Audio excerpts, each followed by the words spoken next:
son, Nick Escamilla, was incarcerated for a crime he did not commit.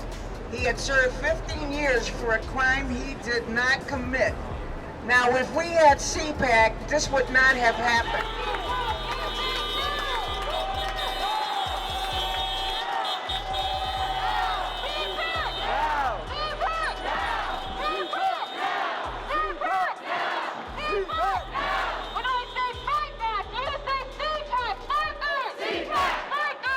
It's a campaign to free Gerald Reed and all survivors of police torture and all the wrongfully incarcerated, all the wrongfully convicted. Chicago has a long history of framing people, torturing people, coercing witnesses into giving false testimony, making up evidence, just driving mass incarceration by putting people in jail and in prison for crimes that they didn't do.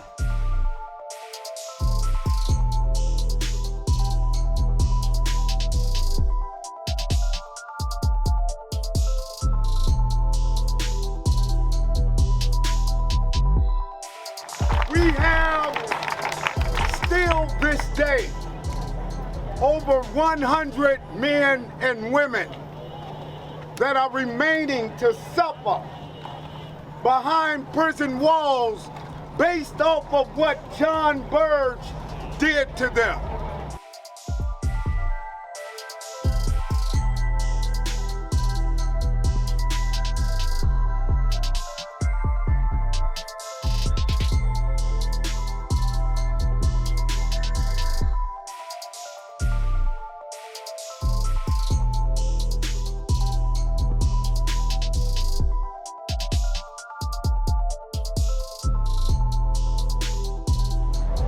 John Burge may be dead, but his tortures still ring on.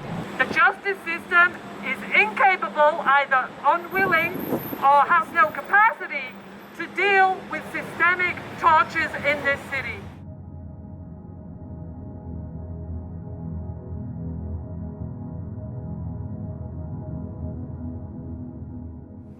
None of these politicians should be able to walk the street without being approached as to what they're going to do to restore the Illinois Torture Commission budget.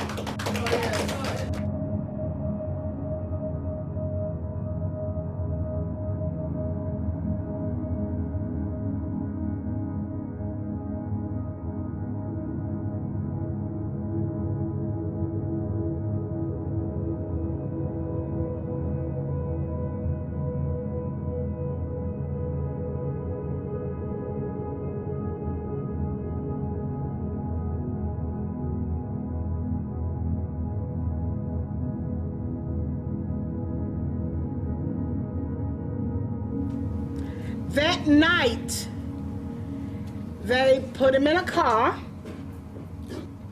They pull in the alley. They stopped the car, opened the door, told him to get out of the car.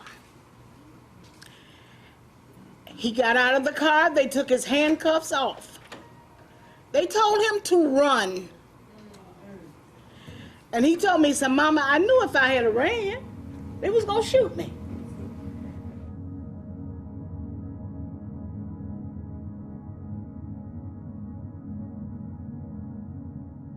Reed was tortured by police so severely that they broke a metal rod that had been surgically implanted in his thigh to correct an earlier broken femur. After many hours of beating, Reed confessed to 2 murders. He filed a claim with the Turk, which found it to be credible after 3 years. Judge Hendley, he returned that conviction and told Gerald he had to spend the rest of his time, which was natural life, in prison. To all the listeners that's listening to the voice of Gerald Reed, I'm calling for everyone to please understand what's going on behind prison walls, and those who are incarcerated, wrongfully convicted, innocent, and should be let go.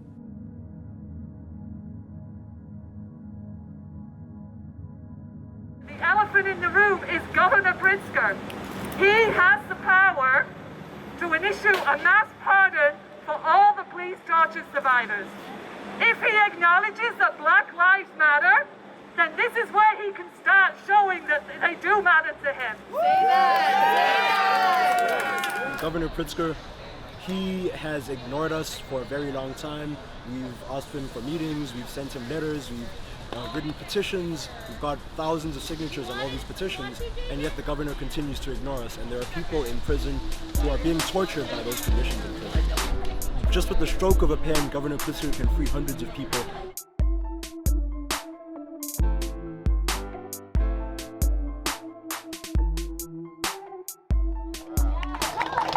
No one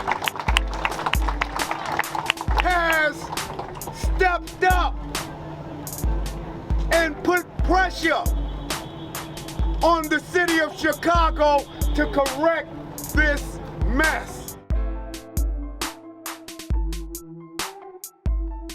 We're protesting for the freedom of the prisoners in Illinois state prisons, the prisoners in the county jail, the prison and detention centers for immigrants.